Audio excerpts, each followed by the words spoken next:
निश्चित रूप से देखिए उस समय कई सारे घोटाले हुए, उसमें से एक घोटाला ये भी था, औद्योगिक घोटाला भी था, अन्य घोटाले भी यहाँ पर हुए थे। तो देश की जनता हो या रोहतक की जनता हो या हरियाणा की जनता हो, फिर से उन घोटालों की तरफ नहीं जाएगी। और देश चूँकि पिछले 10 सालों में किसी भी घोटाले और घपले से दूर रहा है, हमेशा पारदर्शिता रही है।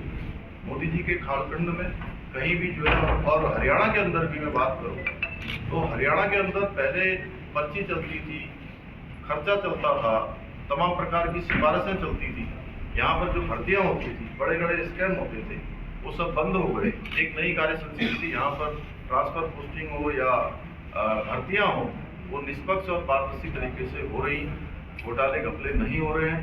अच्छी सरकार मोदी जी के नेतृत्व में जैसे देश में चल रही है, वैसे ही भारतीय जनता पार्टी की सरकार खट्टर जी की और सैनी जी की उसी कार्य संस्कृति को हरियाणा के अंदर भी बढ़ा रही है।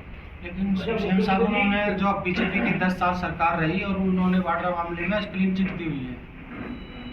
देखिए चूंकि क्लीन चिट नहीं होगी, आपने कोई शिकायत नहीं, अखबार में हेडलाइन थी नहीं, कोई शिकायत की ये कार्य संस्कृति रही है।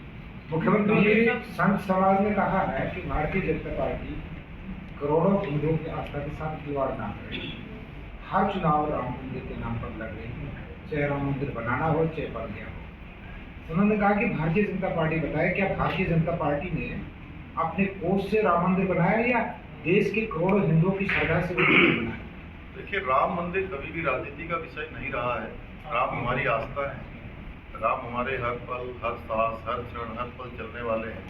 कोई भी भगवान राम के साथ राजनीति जैसी बात भारतीय जनता पार्टी के कोई भी राजनीतिक दल नहीं कर सकता है। और कुछ लोग ये जरूर राजनीति कर रहे थे कि एक वोट बैंक लेने के लिए एक विशेष प्रकार का जो वोट बैंक है वो हमसे नाराज न हो जाए, इसलिए न्योता देने के बाद भी वो भगवान राम के उस प्राण प्रतिष्ठा कार्यक्रम में सम्मिलित नहीं हुए। 4 चरण लग रहे हैं, जाना है राहुल गांधी कह रहे हैं कि इस बार 4 चरणों में भारतीय जनता पार्टी 270 सीटों के आसपास आ गई है और जो बचे हुए 3 चरण हैं पूरे 400 पार होंगे। लेकिन उत्तराखंड में तो कम ओवर परसेंटेज हुआ था। वोट प्रतिशत चाहे जितना कम हुआ हो, अंतर बड़ा होने वाला है भारतीय जनता पार्टी की जीत का। अच्छा, आपने खास यूसीसी का जिक्र किया, यूसीसी कितना महत्वपूर्ण है समान नागरिक संघ आपके यहाँ? तो देखिए, देश को ये भी तय करना है कि एक देश के अंदर एक कानून होगा, एक निशान होगा, एक प्रधान होगा, एक संविधान होगा, या पर्सनल लॉ लागू होगा, शरिया कानून लागू होगा, या देश किसी विशेष एजेंडे पर चलेगा,